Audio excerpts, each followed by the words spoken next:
Okay, so today we're going over chapter 1 of Tyler Colwell's third edition, Principles of Economics and Business 1.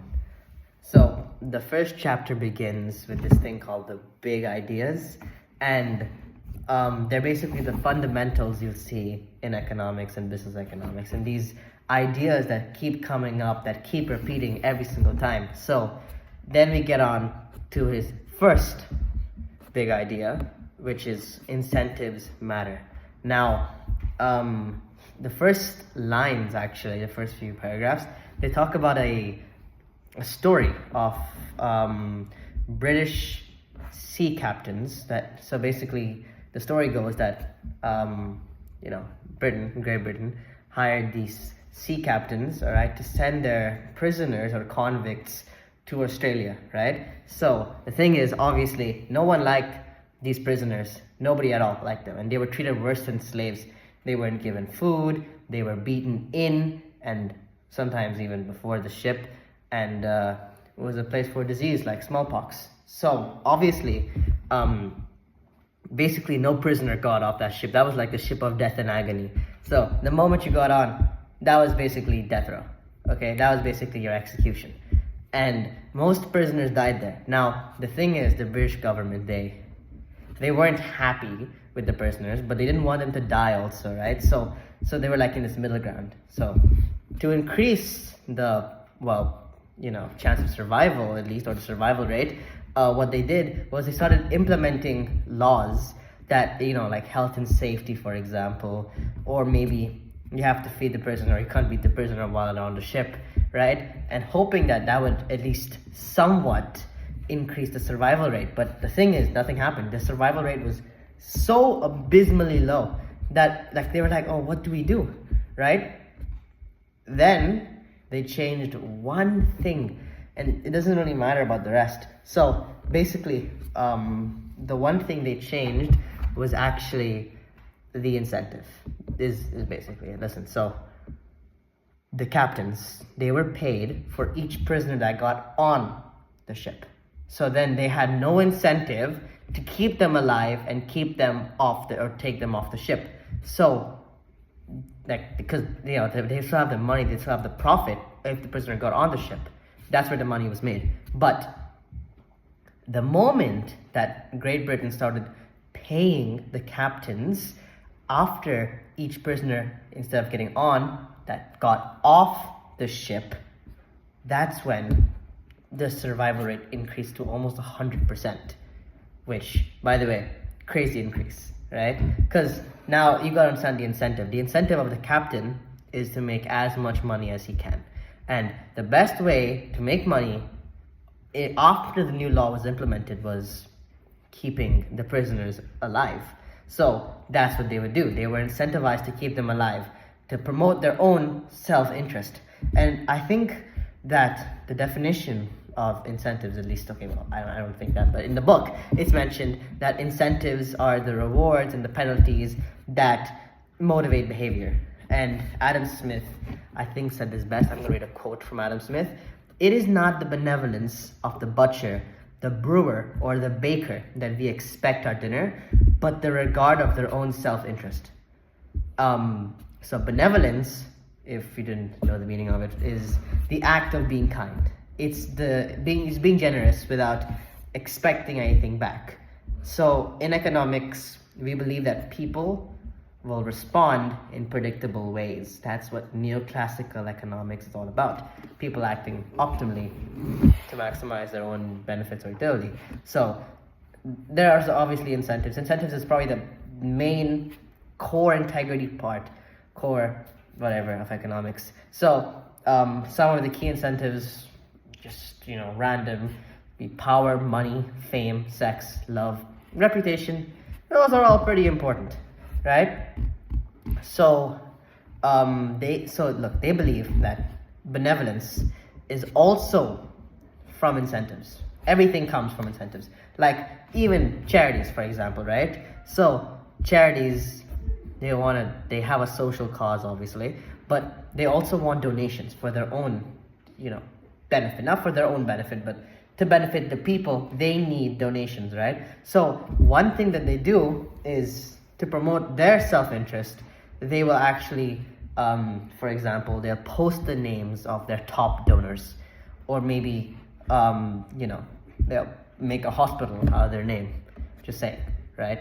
Because in that way, they promote their own self-interest. That's it. So, in the ship example, the book says that there will be at least one sincere mourner for each convict who died on the ship. Now, that sincere mourner obviously would be the captain. So, he didn't actually like the prisoner. No. The thing is, the captain actually, the only reason they're mourning is because they're mourning of the lost money they could have made, basically. So if that prisoner had lived, they would have made more money, which is why they're mourning about the prisoner's death, because they're not making that money. So now we get on to the second big idea, which is good institutes align self-interests with social interests. Now, listen, so when these two interests are aligned, your social interests and public interests are both aligned, then there's a total, social benefit. Or obviously, like it's kind of implied. So listen, if your self-interest and society's interests are both aligned, there's social welfare created, and there is less deadweight loss. So of course, markets are operating more efficiently. So let's take the example which the book did of supermarkets. Supermarkets are stored with international products, lots of international products, right? Now the thing is, these products obviously they help the self-interest of many of us. Even if you're from Asia, for example, you want some cup noodles, you'll go with Indomie or Bulldog, right? And maybe Indian, like me, for example, if you want to get some chapati, roti, basmati rice, boom, they sell that in the store too.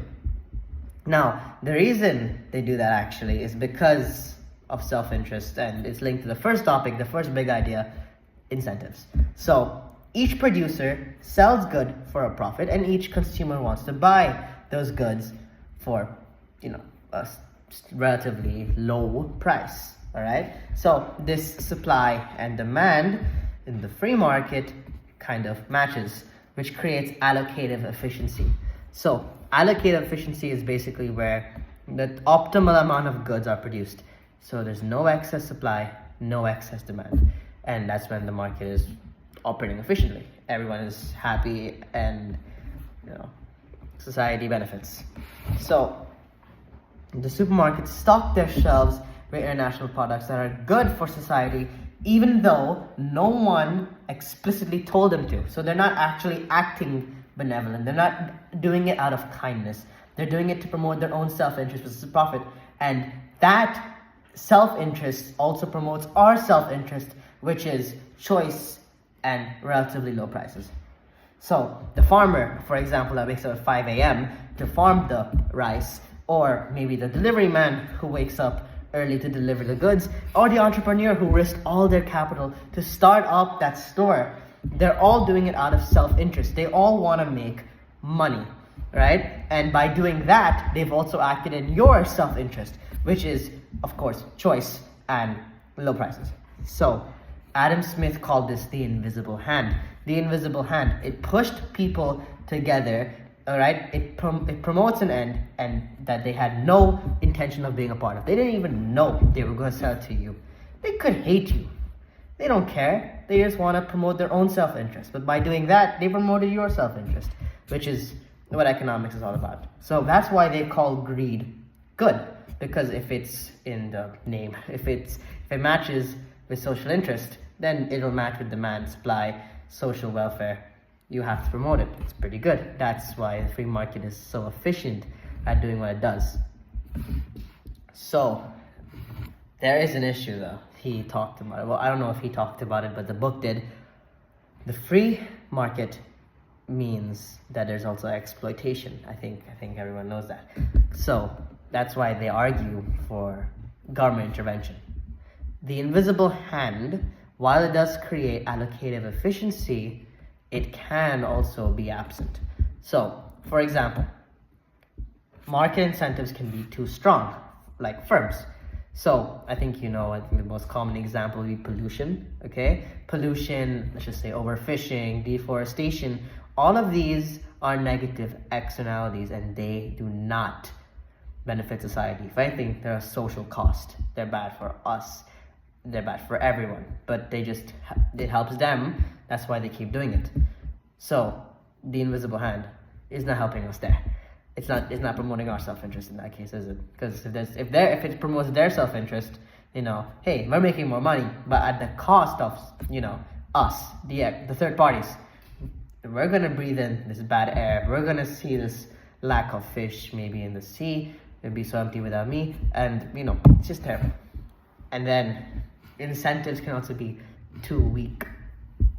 They use examples of vaccines, and the idea is that if you're feeling healthy, like for example during COVID, a lot of young people didn't take the vaccine because, hey, I'm not gonna die of COVID. It's like a cold, isn't it? So I don't have to take the vaccine. I'm completely good. Even if I get COVID, I'll be fine. I myself got COVID twice, right? And I mean, I was just, other than mild cough and small runny nose.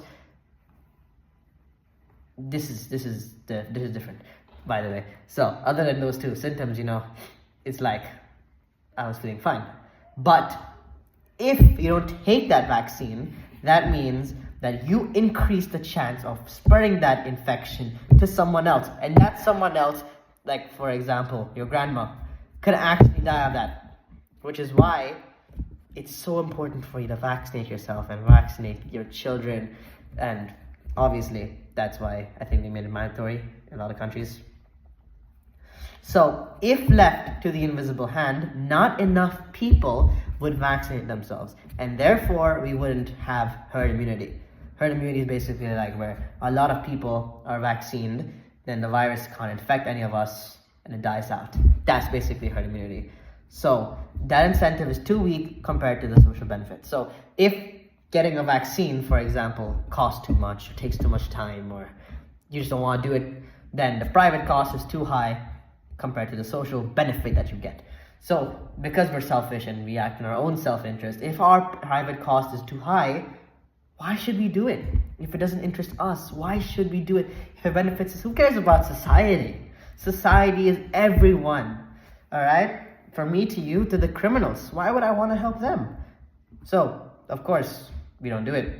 And in the case of vaccines, that's bad. So the free hand isn't good. The invisible hand isn't good. That's the example of incentives being too weak.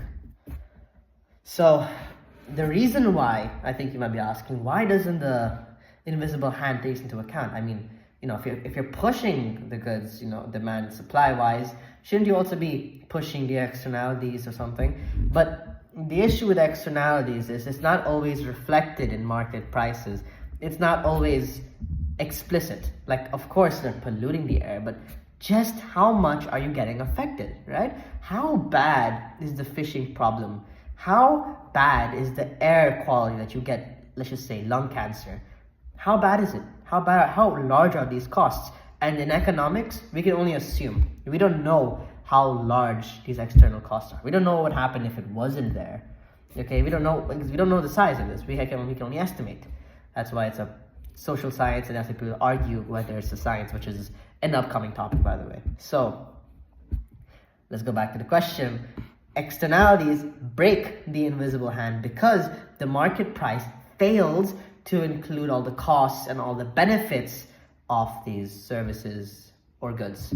Like, for example, doesn't include the benefits, the social benefits of vaccines, or of course the social costs of selling sugary drinks, or pollution, or overfishing, or deforestation. It doesn't matter. So I'm going to skip the graphs because I can't really show it to you right now. I'm not really that good at recording yet. So the third topic is trade-offs are everywhere. So there was a drug called Vioxx, and it was a drug against arthritis, and it was well known. It's been used for like 5 years, right? And then the FDA took it off the market. Now, people were like weirded out. They were like, why'd you move it off the market? So, turns out it can cause strokes and heart attacks for some people, even though it was trusted and taken by millions. What? I took a drug that could have killed me without me even knowing? I didn't know dangers of using this drug. Nobody warned me, right? And that's why people they were frustrated. They were like, oh, well, let's make drugs safer. Like, can you do a little more experimenting? Then that's when economics said medicine can be too safe. Huh? Medicine too safe? Are we hearing ourselves right now? Is this really where we come to? But listen, so there is a trade-off to everything, and in developing, releasing, and of course testing the medicine, that trade-off can be seen explicitly. So they call it, well, yeah, they do call it actually drug loss, drug lag. Now, drug lag is just a time lag between when the drug is being produced and when it's available to buy. Okay, so for example, let's just say there's a new disease like COVID, right? And people are like scared of it, so then they develop a vaccine for it, and that takes maybe a year because they were pretty fast with it, so they released it in like a year or two. I can't really remember, but either way, the vaccine was launched 1 or 2 years later, and very little drug lag. But if they did more testing on COVID, then let's just say to make the drug safer or the vaccine safer. Okay, now that's gonna take a little longer. Maybe 6 months, 3 extra months, 9 extra months, a year maybe, 2 years. We don't know. That depends on how much you tested, right? That lag can actually create more deaths, because you can die by not having the drug available. You can also die by taking an unsafe drug. So that's what economics argue, that drug lag is of course terrible, right? But if the medicine is too safe, then the drug lag is too large and people won't even get the medicine. So now we ask you, how safe should the drug be that you take it? What do you think, the risks are zero? There's always a risk to something. So how safe do you want it to be? How certain do you want to be that you won't die from taking the drug? 100%? 95%? Because listen, your chance of getting a heart attack from taking a drug depends on your other medical conditions, but it's probably very low. And probably is the key word. Now, drug loss. Drug loss is basically, in this case, the supply. So, of course, rising production costs will cause the supply curve to fall or shift to the left, and less supply. So, medical companies, while they're also subsidized sometimes, they are still private companies, and they of course want to make profits. That's it. They want to make more profits than their competitors. That's why they make the drug fast, and they patent it, obviously. But the thing is, if you demand more testing, that means you have to pay scientists to test it out.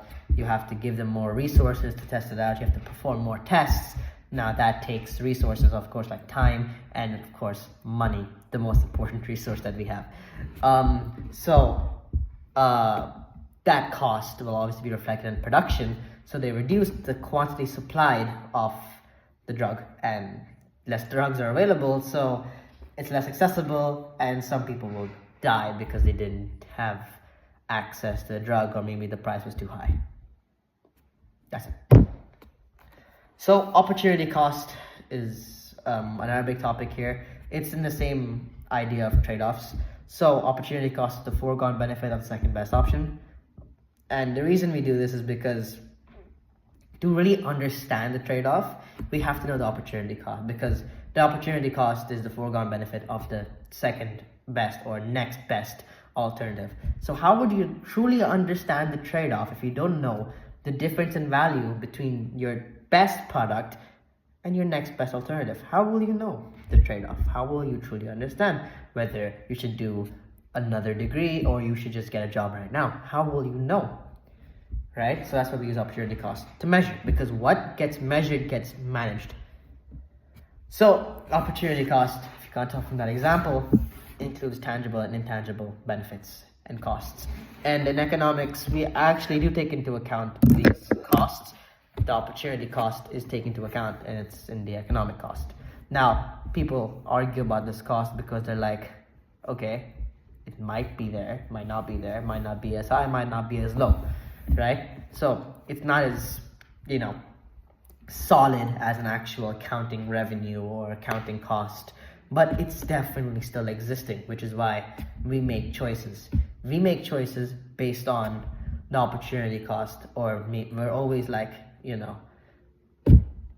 I have no words, dude. This is one take, by the way. Hope you know that. So, cut me some slack, dude. So, the opportunity cost depends on the relative value of the alternatives.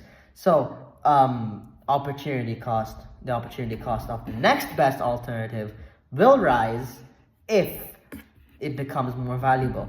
So, for example, let's just say best alternative, your primary option, and this is the second best option. Now, if they come closer, the opportunity cost of the second best option rises because you're giving up more to produce this guy, the one at the top. But then if the second best alternative falls, suddenly the opportunity cost falls. Now it's vice versa. If we're talking about this guy, and for example, they're close together, right? The second value is becoming more valuable, or the second value is becoming more fucking hell, whatever, bro. So either way, you value this guy a lot more, right, compared to the first guy. So that means the opportunity cost of the first guy is falling. But if this guy, the value is falling, that means the opportunity cost of this guy is rising, okay? Because you would have to give up more of this guy to produce this guy at the bottom. I hope that makes sense, because I didn't really get it at first, and I still kind of iffy about that part. So let me give you an example. A farmer produces wheat, sells barley. Barley goes up in price. Suddenly, the farmer has to give up more profit to produce wheat, compared to barley. Meaning, the opportunity cost of the barley rises, the opportunity cost of the wheat falls. They're closer together. This guy might probably overtake, and then this is your primary choice. Okay, now let's go back to the example. It's the same thing, actually. So I hope you got that. I will do a vice versa, actually. So wheat, barley, now the price of barley falls. You make less profits by producing barley. So the opportunity cost of barley falls because you're giving up less money, less profit in producing wheat compared to barley. And then you can just vice versa this for wheat, because it's the opportunity cost for the second best option, not for the primary option. Thinking on the margin. So this is what I was explaining a couple minutes ago, but I lost my tongue, I guess. So, instead of the tongue, I'm talking about the thumb. So this example is Robert and his thumb. Weird fucking name, but okay.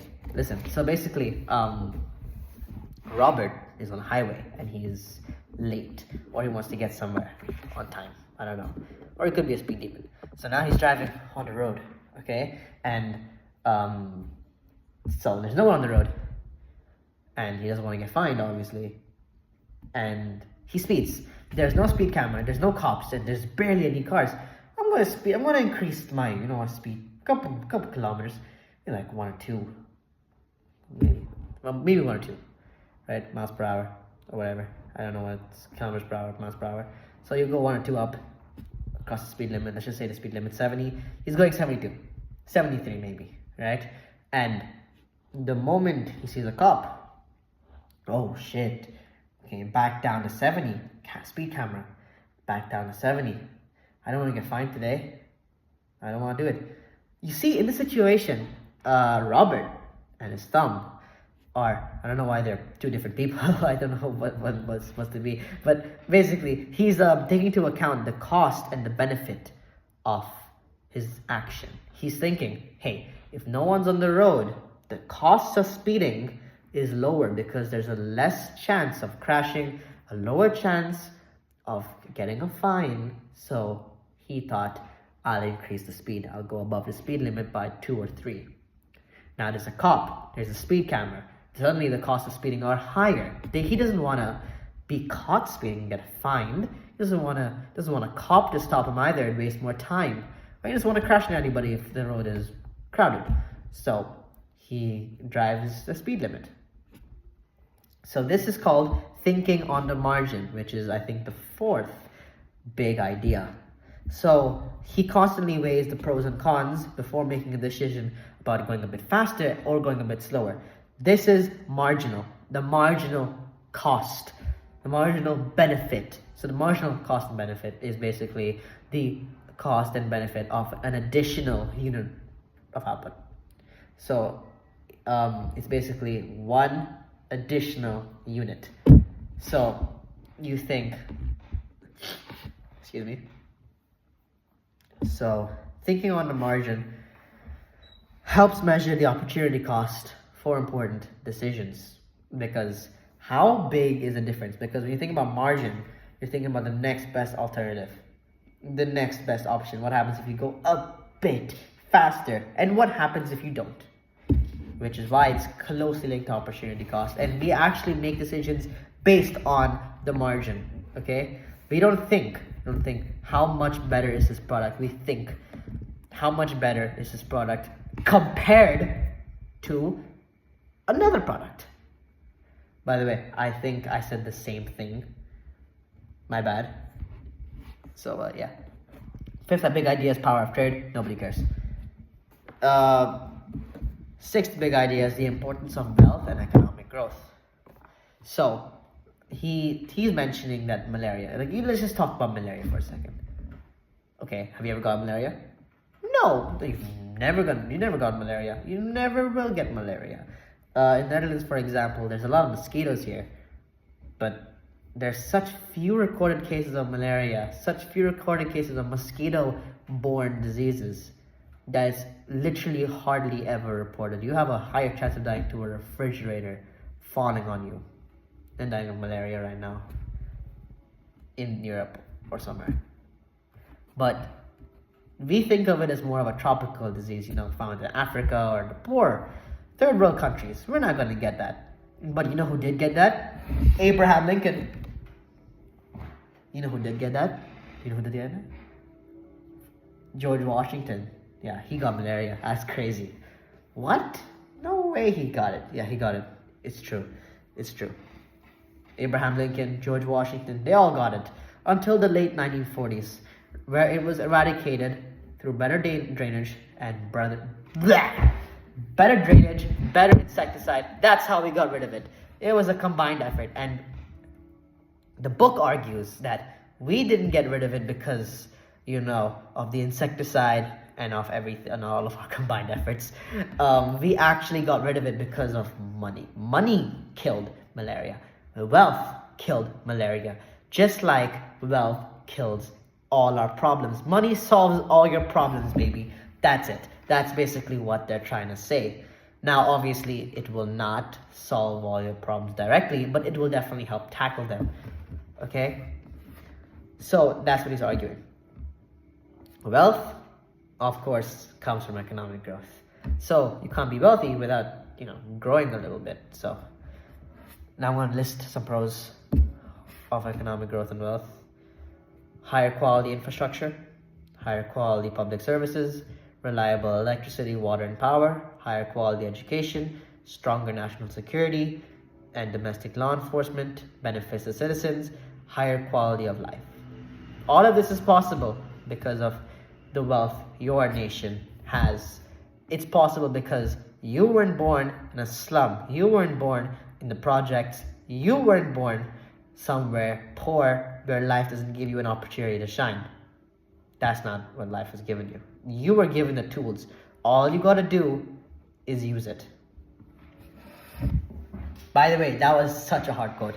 Anyways, institutions matter is the some things. I lost count on how many big ideas there are. So institutions matter. He argues that countries are rich because they have lots, or at least high quality, human and physical capital, and they can allocate their resources efficiently. It goes out in different areas.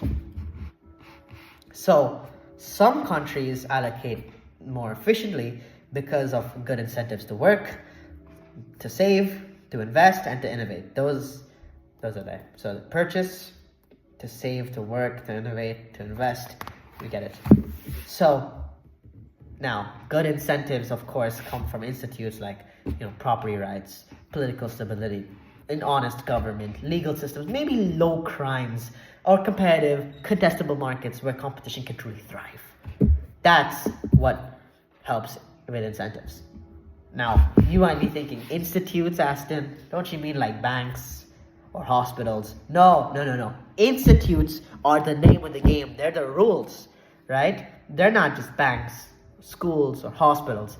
They're rules. They're the formal and informal systems that shape how people behave, that shape how me and you behave. The government, for example, shapes how we behave. These systems like property rights shape how we innovate. Hey, if someone's going to steal your idea, why fucking create it at the first place? Doesn't make sense. Doesn't provide us with any incentive. That's why he argues that institutions are essential to maintain and sustain your incentives. And that way you invest, that way you save, that way you work, etc.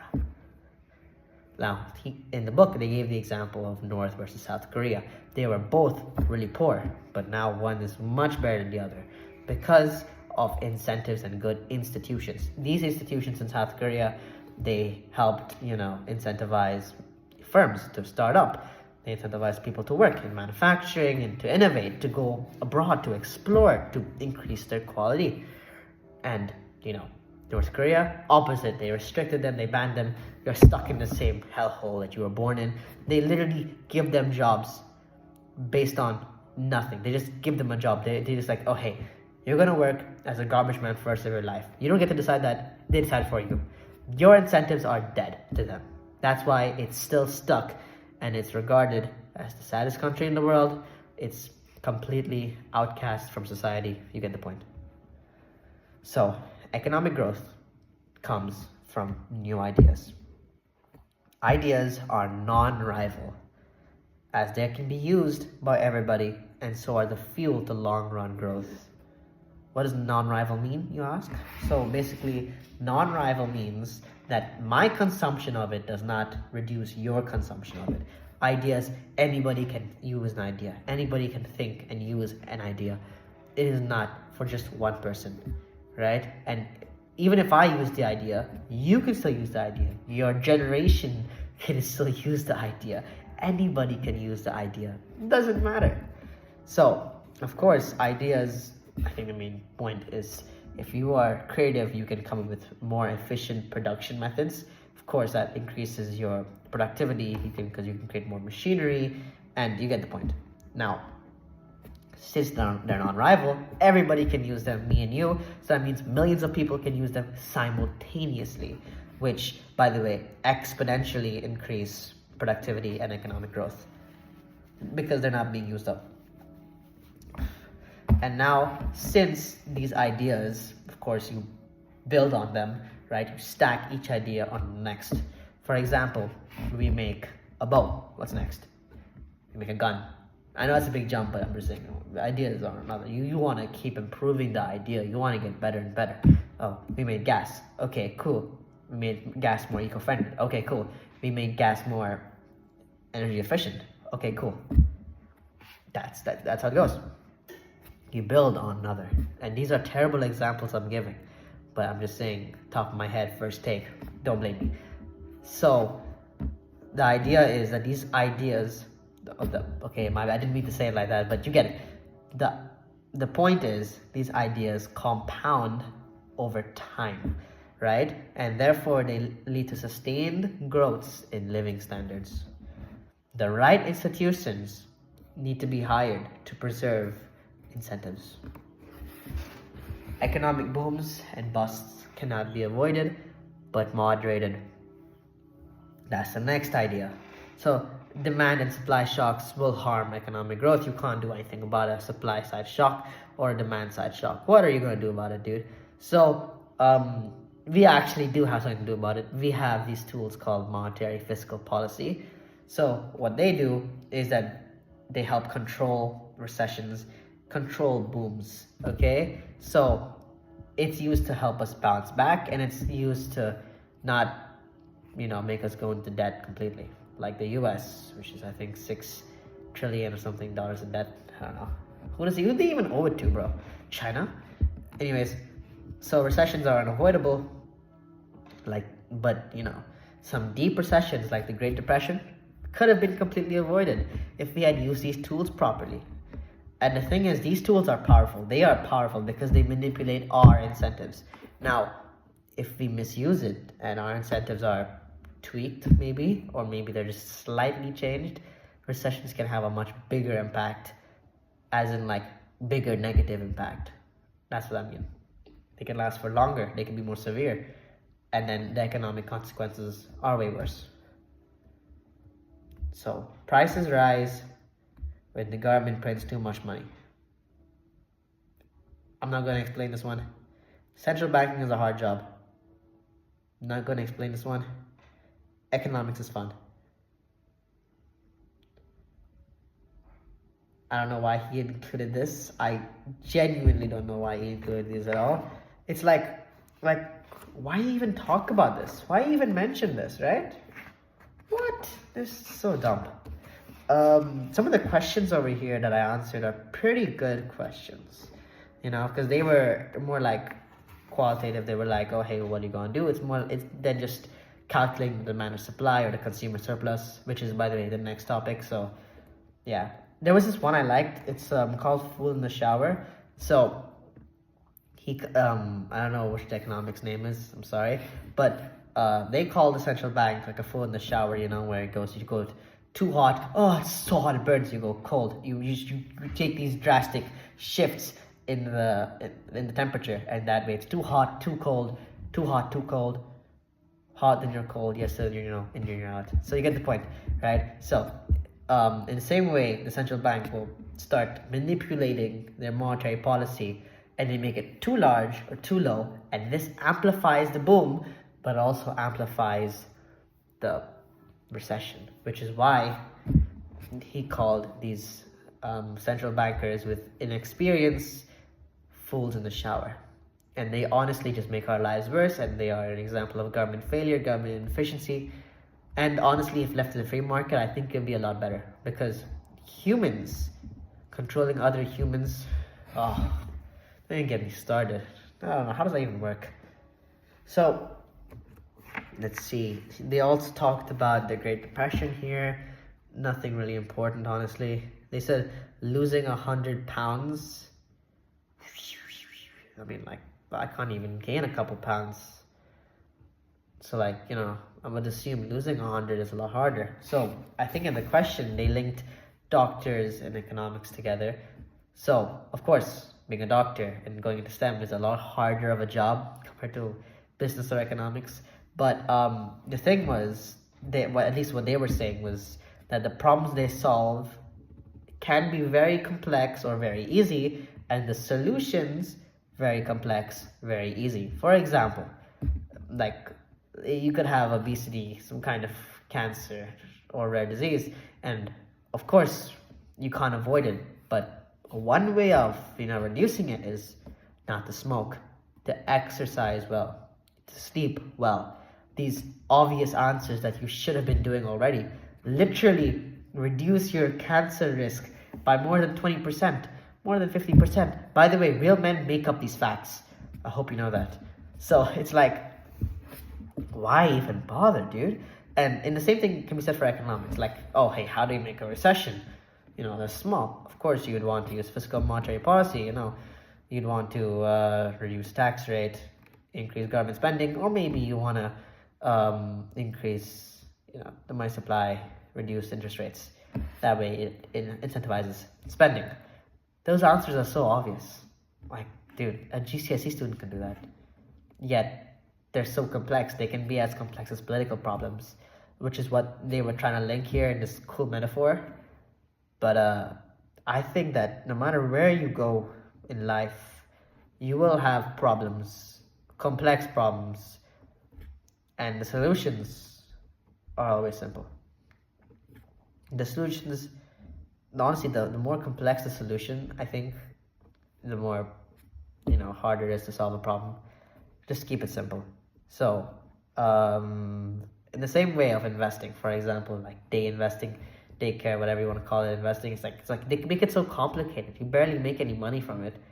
Yet it's the one that's spoken about the most. It's the one where people make like all their money and lose all their money the next minute. But if you just invest like 5-10 euros into a stable high interest thing, like the S&P 500, or maybe into gold, in case of economic crashes, and you do this consistently over time, then you'll definitely get results a lot better and a lot higher than if you did fucking day trading, which is not helping you at all.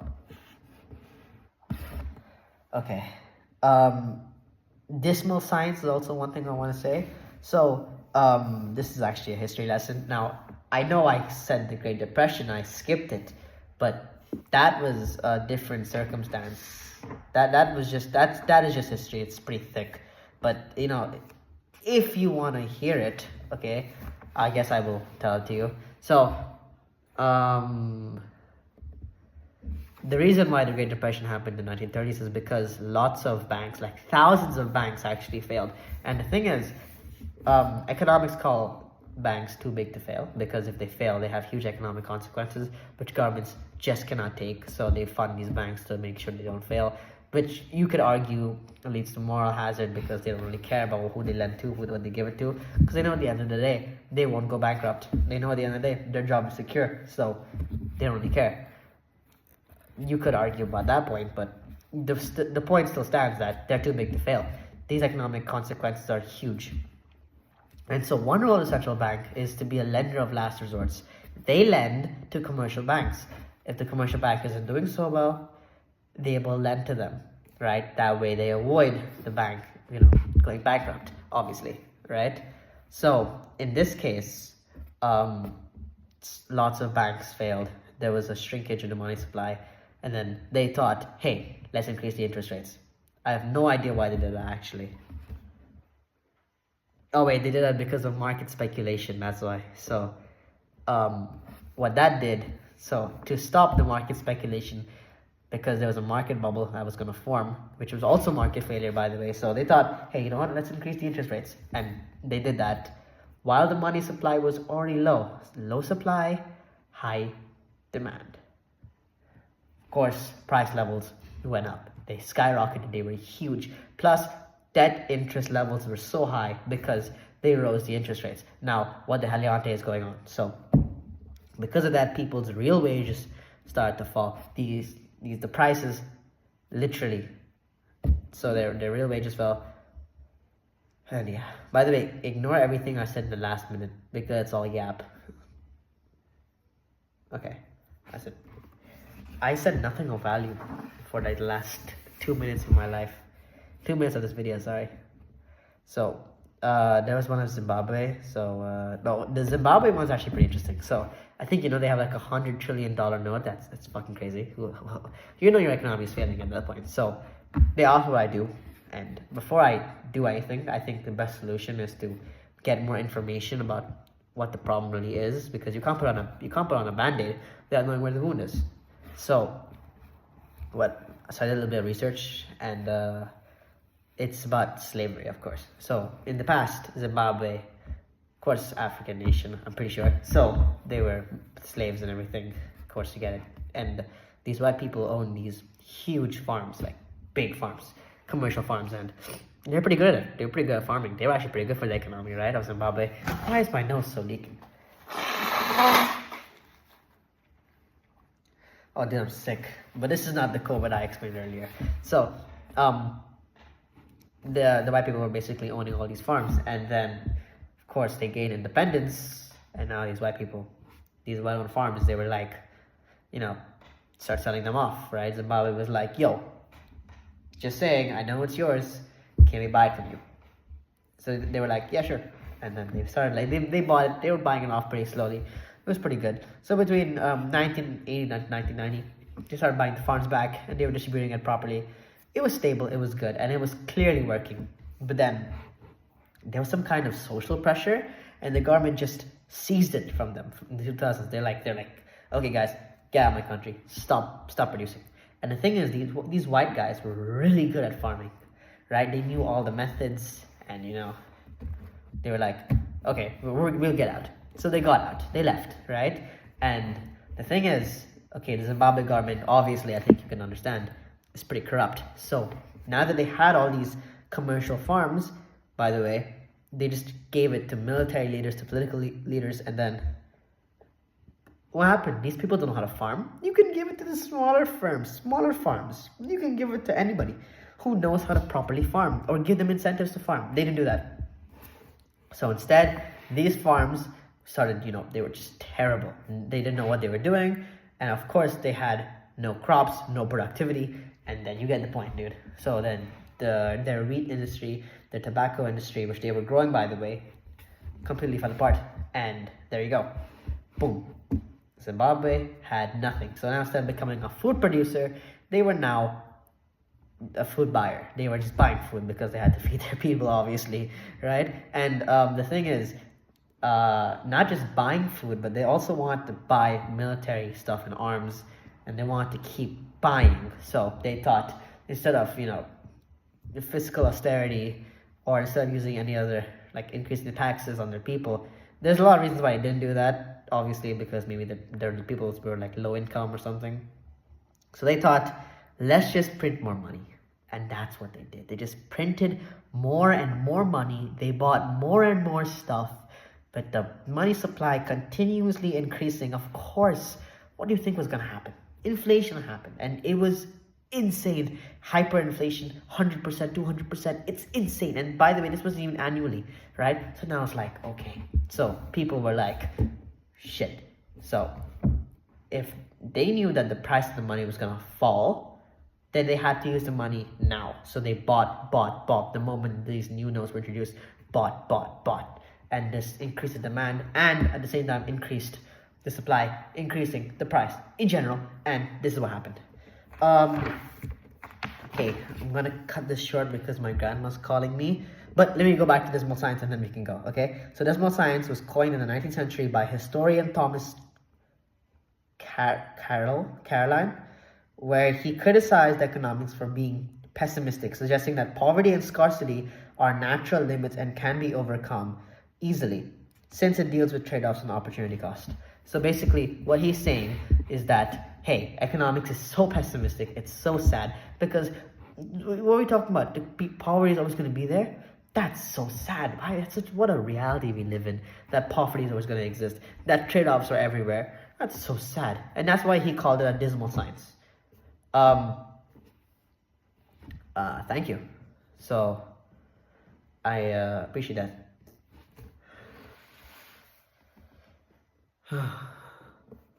Well, I'm gonna go. This was my nice 45-minute lecture. This was on chapter 1. I don't know how I'm gonna keep studying and doing this, dude. Oh man, I'm so behind. Oh, okay. By the way, I want to become a professor when I grow up, so I'm trying to teach you guys to hopefully learn, like, for myself. And yeah, I hope we can become cool in the future, right? Like, I think that's what we all hope for. Economics is complex. It's hard. It's definitely not as easy as people think. And it's definitely not as hard as people think. It's theory. It can be applied through behavioral economics. But commerce and economics is the backbone of everything. It exists everywhere. No matter what industry you look at, it is basic psychology. It is basic human tendencies, which is what we study in economics. That's why it's called a social science. Okay? God.